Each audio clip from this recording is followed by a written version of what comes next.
जो क्वेश्चन आपसे बन गए आपने टिक लगा दिया, जो क्वेश्चन ऐसे कि आपने सेकंड टाइम के लिए रख लिए उसके लिए आपने यहाँ पे गोला लगा दिया। ठीक है, कि इस क्वेश्चन को मैंने ऐसे कर लिया, अब सेकंड टाइम में देखूंगा। तो 1 आवर में आपको 30-35 का आंकड़ा छू लेना है। किसी के पास कोई एक्स्ट्रा नॉलेज इतना नहीं है कि बस 100 में से 100, सबकी वही स्थिति है, इसलिए आपको अपने पोटेंशियल का यूज करना है। अगर ये 9:30 to 11:30 आप इन 2 घंटों में अपना जो नॉलेज है, इंफॉर्मेशन है, वे यूज नहीं कर पाए, 50 क्वेश्चन हो गए, लेकिन अभी भी आपको लगभग 30-35 क्वेश्चन बनाने हैं।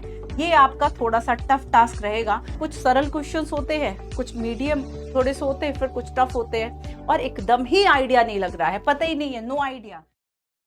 देखो आपका 16 जून को एग्जाम है, अब दिन तो बहुत रह नहीं गए, तो सभी के अंदर एक एंजाइटी सबसे ज्यादा ये हो रही है कि अब हम क्या करें, क्या स्ट्रैटेजी हो, कितने क्वेश्चंस करके आए, कितने क्वेश्चंस ना करके आए। इवन नंबर ऑफ स्टूडेंट तो अब ऐसे कांटेक्ट कर रहे हैं, ऐसा क्वेश्चन पूछ रहे हैं कि मैम ये अटेम्प्ट दें या रहने दें। तो लास्ट टाइम इस तरह की एंजाइटी, ये सारी चीजें होना बहुत नेचुरल है, सभी स्टूडेंट को होता है। ऐसा बच्चा जिसने नहीं पढ़ा उसे तो डेफिनेटली हो ही रहा है, बट जिसने बहुत हार्ड वर्क किया है, 1 साल 2 साल से, या पिछली बार मेंस भी लिखा था, ऐसे बच्चे भी एक तनाव में आ जाते हैं। तो थोड़ा सा आइए जानते हैं, आपकी ही बात करते हैं, आपके ही क्वेश्चंस देखते हैं कि अब तक जितने बच्चों ने क्वेश्चंस पूछे कि क्या हम करें, है ना, इवन हम क्वेश्चन अटेम्प्ट कैसे करें। तो मैं आपको क्वेश्चन दिखाकर ही सिखा देती हूँ कि आखिर क्या हम एक स्ट्रैटेजी अपनाएं 16 जून को। क्योंकि देखो, जैसे कि बच्चों आपका जो जीएस का पेपर है, ठीक है, तो आपका जीएस का पेपर 1 जो कि आपका जीएस वाला होगा, तो उसमें आपको 100 क्वेश्चंस आते हैं, 100 क्वेश्चंस आएंगे। आप अगर कट ऑफ देखेंगे तो लास्ट कट ऑफ जो है वह लगभग 75 के आसपास गई थी, और आपके 100 क्वेश्चंस, एक क्वेश्चंस आपका 2 मार्क्स का होता है। ठीक है, मतलब आपके 200 मार्क्स, और 200 मार्क्स में से 75 आपकी कट ऑफ गई थी। ठीक है, तो चलो देखते हैं, ज्यादा तनाव नहीं लेना है आपको। आपकी 1 और 2 साल की जो भी आपने मेहनत की है, ये डिसाइड करेगी 9:30 और 11:30 के बीच में, उन 2 घंटों के बीच में आपने क्या किया। अगर ज्यादा प्रेशर खुद पे ले लोगे तो समटाइम्स देखो ऐसा हो जाता है कि जो हमें चीज यहाँ बहुत टिपिकल लग रही है ना इस एग्जाम पेपर को देख के, वो थोड़ी देर बाद या फिर जैसे ही हम उसके बाहर निकलते, एग्जाम हॉल के बाहर, हमें वो चीज आसान लगने लगती है। अरे इस क्वेश्चन में तो ये पूछा था, ये तो मुझे आता था, लेकिन हम कर नहीं पाते, हम परफॉर्म नहीं कर पाते। क्यों? क्योंकि एग्जाम हॉल का प्रेशर हमारे दिमाग में रहता है बहुत ज्यादा। तो चलो आओ देखते हैं, जैसे कि ये सिविल सर्विस प्रीलिम्स एग्जाम 2023 का क्वेश्चन पेपर है। ठीक है, आपको क्वेश्चन पेपर 2-5 मिनट पहले मिल जाता है, बट खोला नहीं जाता तुरंत, है ना, जब तक कि वो बेल नहीं बज जाती कि हाँ इट्स 9:30 एंड ओपन कर लो। तो यहाँ पर देखो, ये जैसे कि जीएस पेपर 1 है, आपने तब तक ये थोड़ा सा देख लिया कि कहाँ पे ओएमआर शीट, कहाँ पे रोल नंबर भरना है, इन सब चीजों में बिल्कुल भी हमें गलतियां नहीं करना है। ठीक है, तो यहाँ पर आपने सारी चीजों को देख लिया। हाँ, नेगेटिव मार्किंग भी है, डेफिनेटली आपने देख लिया। अब हम चलते हैं आगे से और शुरू करते हैं। जैसे कि देखो, ये क्वेश्चन नंबर 1 है।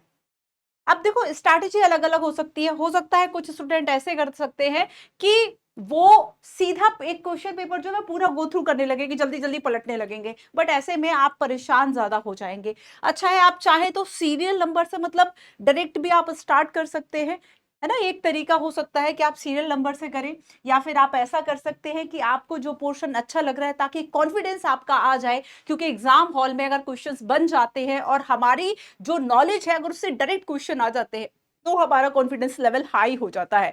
तो ऐसे में ये कोशिश कर सकते हो कि पॉलिटी अच्छा है, हिस्ट्री अच्छा है, एनवायरमेंट अच्छा है, तो वहां से आप उस सेगमेंट से भी क्वेश्चंस उठा सकते हो। फिलहाल मैं आपको एक तरीका बताती हूँ। जैसे कि देखो, आपने शुरू किया, आपने देखा कि जैसे कि फर्स्ट में एक ज्योग्राफी का क्वेश्चन आ गया, झेलम नदी वुलन नदी से होकर जाती है, फिर ऐसे मान लीजिए आप इस क्वेश्चन में अगर स्टक हो रहे हो तो अपना दिमाग खराब नहीं करना है, तुरंत आगे बढ़ जाना है।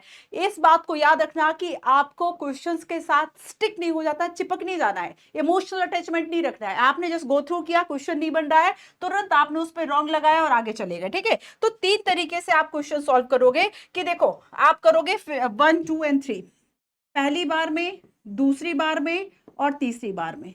3 फेजेस में आप क्वेश्चंस को सॉल्व करेंगे, क्वेश्चन पेपर को।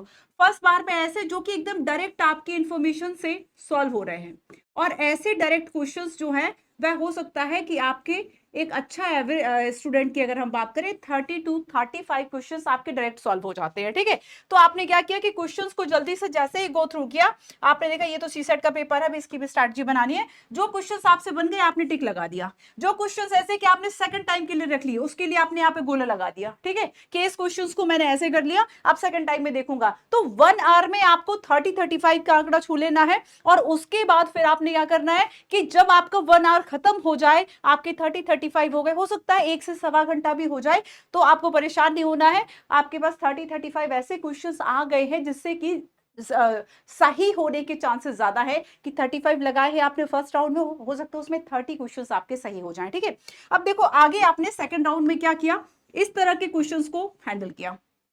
और जब आप फर्स्ट राउंड कर रहे थे तब आपने देखा कि मान लीजिए क्वेश्चन नहीं आ रहा, वहां पे क्रॉस लगा दिया, तो आपको 10 to 15 ऐसे क्वेश्चंस छोड़ देने हैं, 10 to 15 ऐसे क्वेश्चंस छोड़ देने हैं जो कि बिल्कुल भी आइडिया नहीं लग रहा। आया समझ में? बिल्कुल एकदम निश्चिंत होकर छोड़ दीजिए, क्योंकि अगर पेपर टफ आया ना, वो सभी के लिए टफ आया। जो शीट आपके पास है, जो पेज आपको मिला है, वही पेज सबको मिला है, सबकी शीट सेम है, कुछ भी चेंज नहीं है, सबने वही पढ़ा है, लगभग वही सोर्स है, किसी के पास कोई एक्स्ट्रा नॉलेज इतना नहीं है कि बस 100 में से 100, सबकी वही स्थिति है। इसलिए आपको अपने पोटेंशियल का यूज करना है। अगर ये 9:30 to 11:30 आप इन 2 घंटों में अपना जो नॉलेज है, इंफॉर्मेशन है, वे यूज नहीं कर पाए, ठीक है, मतलब एक कूलनेस कामनेस के साथ पेपर सॉल्व नहीं कर पाए, तो मेहनत साल भर की बेकार हो जाएगी। तो एक तरीका आपका ये हो गया। ठीक है, तो ये आपका फर्स्ट राउंड है, ये सेकंड राउंड है, और ये थर्ड राउंड ये नहीं है, ये तो आपने फर्स्ट टाइम ही छोड़ दिए थे। अब आगे क्या करोगे? ठीक है, तो देखो शुरू में जब आपने फर्स्ट टाइम ऐसे किए कि हमने गो थ्रू किया क्वेश्चंस को कि ये क्वेश्चंस तो मुझसे बन रहा है, कुछ क्वेश्चंस एकदम हलवा क्वेश्चन हो गए, मान लीजिए एक छोटा सा क्वेश्चन आ गया 1 लाइन का, आपको इन्फॉर्मेशन आ रही थी, एकदम ऐसा लगा कि बस ये क्वेश्चन तो ये चुटकी बजाते ही सॉल्व हो गया। तो ऐसे क्वेश्चन हो सकता है फर्स्ट टाइम में आपको 30-35 मिल जाए, ऐसे ही क्वेश्चन को आपको फर्स्ट टाइम में करना है। ठीक है, जैसे कि मान लो क्वेश्चन आपको पता होगा पेपर हिंदी इंग्लिश दोनों में मिलता है ना, आपको जो सेगमेंट अच्छा लग रहा है कि नहीं मुझे पॉलिटी से शुरू करना है, ठीक है, मुझे एनवायरनमेंट से स्टार्ट करना है, उन सब जगह से आप क्वेश्चंस को अपना क्वेश्चन पेपर को स्टार्ट कर सकते हो। ठीक है, या फिर ऐसा लग रहा है कि देखो जैसे कि यहाँ पे कुछ कृषि के क्वेश्चन आ गए या रिजर्व बैंक वाला क्वेश्चन आ गया, हमें समझ में आ गया कि यहाँ पे ये पूछा था किस गतिविधि को बंधकरण या स्टेरिलाइजेशन कहा जाता है, हमें तुरंत समझ में आ गया इसका आंसर तो मान लीजिए ऑप्शन नंबर ए है या ऑप्शन नंबर बी है, आपको तुरंत आ गया समझ में। तो ऐसे क्वेश्चन कैसे होते हैं? डायरेक्ट क्वेश्चन होते हैं। तो इन क्वेश्चन को आप फर्स्ट टाइम में 35 आपके हो जाएंगे। ठीक है, ये आपकी पहली बार की बात हो गई। अब देखो कि आपने ये सारे क्वेश्चंस कर लिए, ठीक है, अब आते हैं सेकंड राउंड पे, और सेकंड राउंड में हमने उन क्वेश्चंस को देखा, जो कि हमें कैसे लग रहे थे? टफ लग रहे थे, है ना।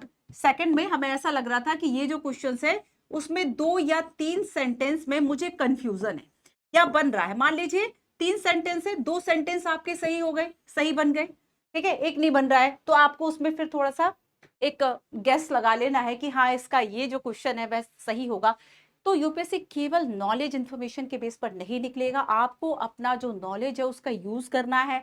कुछ चीजों को एलिमिनेट करो कि ये सेंटेंस सही नहीं है, ये सेंटेंस सही नहीं है, कुछ इस तरह, मतलब जो भी आपने पढ़ा है उस नॉलेज का आपने यूज करना है। और इस तरीके से आप क्या कर लोगे कि नेक्स्ट जो आपके पास टाइम है, आप सेकेंड वाले राउंड में लगभग आपको, जैसे कि मान लीजिए फर्स्ट राउंड में आप पहुंचे थे 30 to 35, अब सेकेंड राउंड में आपको पहुंच जाना है कि आपको ज्यादा क्वेश्चंस नहीं कर पाओगे आप, 10 to 50 ऐसे क्वेश्चन जिसपे ऐसे गोले लगाए थे कि हाँ इसमें एक दो में कंफ्यूजन है। ठीक है, अगर आप ये देखो कि आपके लगभग 50 क्वेश्चंस आपको मिल गए, तो एक अच्छी स्ट्रेटेजी जो सभी बोलते हैं कि लगभग, कुछ लोग तो देखो 90 प्लस भी मानते हैं, बट मुझे ये लगता है कि एटलीस्ट आपको 85 से 90 का एक आंकड़ा लेकर चलना चाहिए। इतने क्वेश्चंस आपको अटेम्प्ट करने चाहिए 85 से 90 के बीच में। ठीक है, इसमें नेगेटिव मार्किंग से नहीं डरना है, अगर ज्यादा डरोगे तो आप उस कट ऑफ तक नहीं पहुंच पाओगे। ठीक है, उस कट ऑफ तक नहीं पहुंच पाओगे। आप सोचो कि आपको लगभग 80-90 अगर आपके नंबर आ जाए, मार्क्स आ जाए, तो उसके लिए क्या जरूरी है कि आपके लगभग 40-45 क्वेश्चन सही हो जाए। नेगेटिव मार्किंग का भी ध्यान रखना पड़ेगा कि कितने क्वेश्चन ज्यादा नेगेटिव तो ना हो जाए। तो फर्स्ट राउंड में जो क्वेश्चंस लगाए थे हमने, वो तो हमारे ज्यादातर मतलब सही, हम कह सकते हैं कि वो हमारे ज्यादा सही क्वेश्चंस है ना। तो यहाँ पर देखो कि अब आपको क्या करना है आगे। 50 क्वेश्चंस हो गए, लेकिन अभी भी आपको लगभग 30-35 क्वेश्चंस बनाने हैं। ये आपका थोड़ा सा टफ टास्क रहेगा। कुछ सरल क्वेश्चंस होते हैं, कुछ मीडियम थोड़े से होते हैं, फिर कुछ टफ होते हैं, और एकदम ही आइडिया नहीं लग रहा है, पता ही नहीं है, no idea. So no idea question को क्या करना है? छोड़ देना है। नो आइडिया क्वेश्चन का क्या करोगे? छोड़ दोगे, है ना। यही तरीका है भाई, 100 में से 100 थोड़ी करना है। सो 85 और 90 ये आपका गुड मार्क्स एक। चलो, तो ये तो जीएस पेपर 1 की बात हो गई। अब थोड़ी सी बात क्या हम सीसेट की भी कर ले, थोड़ी सी बात हम सीसेट की भी कर लेते हैं। ठीक है, तो देखो आपका जो सी सेट है इसमें आपके 80 क्वेश्चंस होंगे। 80 क्वेश्चंस, आपको पता है कि ये अब जो है वह क्वालिफाइंग नेचर का है, केवल आपको इसको क्वालिफाई करना है। कि आपको इसमें कितने अगर हम ये कहें कि कितने क्वेश्चंस 80 में से सही होने चाहिए, आपके 27 क्वेश्चन सही होने चाहिए। और अगर हम मार्क्स की बात करें, क्वालिफाइंग मार्क्स कितने हैं बच्चों? 66.66 मार्क्स। ये मार्क्स है जो कि आपको क्वालिफाई करा देगा आपका जीएस पेपर 2 यानी सी सेट। तो अब देखो कि यहाँ पे आपको क्या करना है कि आपके पास 2 घंटे यहाँ पे स्ट्रेटेजी रखो। और ये वाला ना टाइम टफ हो जाता है। कैसे टफ होगा कि अब आपने 11:30 पेपर दिया था, 11:30 के बाद बीच में 4 घंटे है, थोड़ा सा आप परेशान रहोगे, धूप है, गर्मी है, हर जगह व्यवस्था सेंटर के आसपास अच्छी नहीं हो सकती कि आप आराम कर लें। तो और हमारी क्षमताएं कुछ सीमित होती है कुछ चीजों में स्पेशली, है ना। तो यहाँ पर इतना परेशान होने के बाद जब बच्चा जाता है ना सीसेट का पेपर देने के लिए, तब वो वैसे ही परेशान हो जाता है। तो वैसी थकान, परेशानी, और उसके बाद फिर टेंशन वैसे भी हो जाती है, जाने सी सेट में क्या आ जाए। ठीक है, तो थोड़ा घबराना बिल्कुल भी नहीं है। अब इसे गो थ्रू करना है बिल्कुल फर्स्ट से।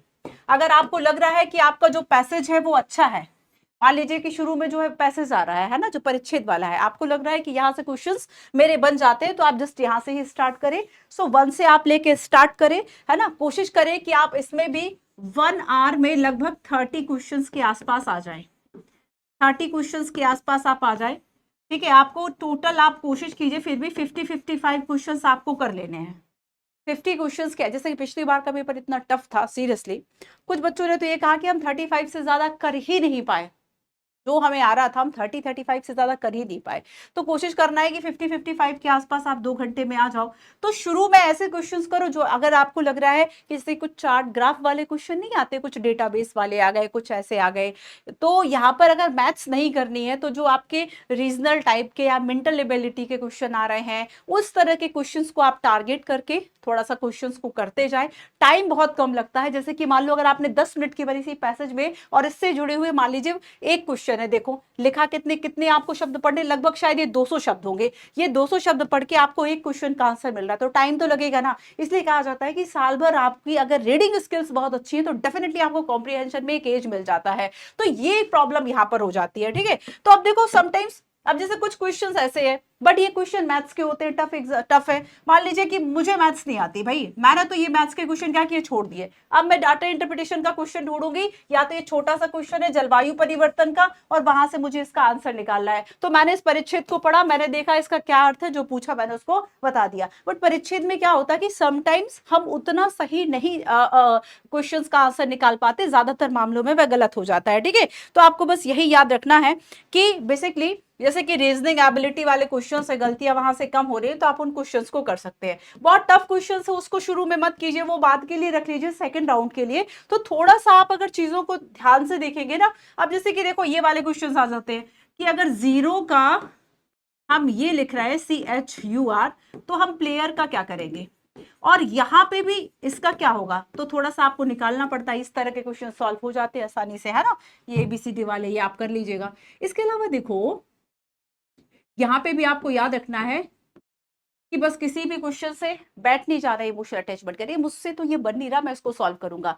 अगर आपको लग रहा है कि 1 मिनट से ज्यादा लग रहा है, आपसे नहीं निकल रहा है, वो नहीं आएगा, छोड़ दो उसको, लीव इट। ये भी तो डिसीजन मेकिंग है ना। अब उस एक क्वेश्चन को करने के लिए क्या पूरा अपना पेपर खराब कर लोगे, कि साल भर की मेहनत खराब कर लोगे। तो आपको किसी भी क्वेश्चन के साथ स्टक नहीं होना है, चिपकना बिल्कुल भी नहीं है, तुरंत छोड़ दो उसको। ठीक है, छोड़ो, नेक्स्ट आगे बढ़ो, आगे बढ़ो तुरंत जाके। अगर लग रहा है कि भाई मुझसे इस तरह के जो फैमिली ट्री वाले क्वेश्चंस हैं वो मुझसे बन जाते हैं, और यहाँ पे समटाइम्स बहुत अच्छे क्वेश्चंस आते हैं कि एक आपको पूरा फैमिली ट्री आपने बना लिया, उससे 2-3 क्वेश्चंस निकल गए। आप ये देखो कॉस्ट बेनिफिट आपका कहाँ का है, क्योंकि उस 2 आवर्स का आप बच्चों जो यूज करेंगे ना, वही डिफाइन करेगा कि आपकी 1 साल 2 साल की मेहनत बर्बाद होनी है या वो सही होनी है। ठीक है, तो ये बातें कुछ आपको याद रखना है कि आपको कुछ राउंड्स में पेपर सॉल्व करना है। ऐसा नहीं करना है कि देखा ही नहीं, कहीं बहुत सरल सवाल थे बट हम टफ सवालों को कर रहे थे, सरल सवालों को करके हम आसानी से निकल जाते। तो ये कुछ बातें हैं, ये आपको याद रखनी है। ठीक है,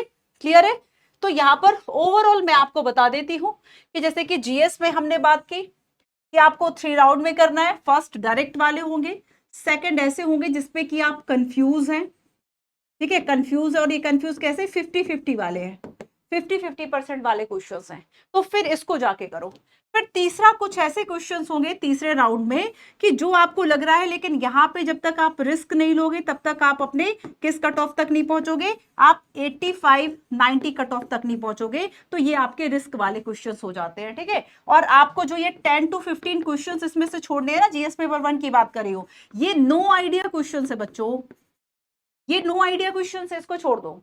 अब वही मैंने आपको सी सेट में क्या बताया कि आपको सी सेट में क्या याद रखना है कि 80 क्वेश्चंस है, 27 क्वेश्चंस करने, लगभग 66 मार्क्स आपको लाने हैं। और यहाँ पे आपके इस 80 क्वेश्चंस में आपको राउंड 1 में आपके 30-35 हो जाने चाहिए। स्टक कभी नहीं होना है किसी क्वेश्चंस के साथ।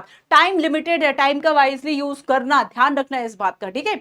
बाकी अगर आपके कोई और भी क्वेश्चंस है तो आप कॉमेंट कीजिएगा, हम कॉमेंट में आपके क्वेश्चंस का आंसर जरूर देंगे। तो लास्ट में मेरा आपके लिए बच्चों यही मैसेज है कि डरना नहीं है, कॉन्फिडेंस को बनाए रखें। And wish you all the best for your UPSC prelims exam 2024।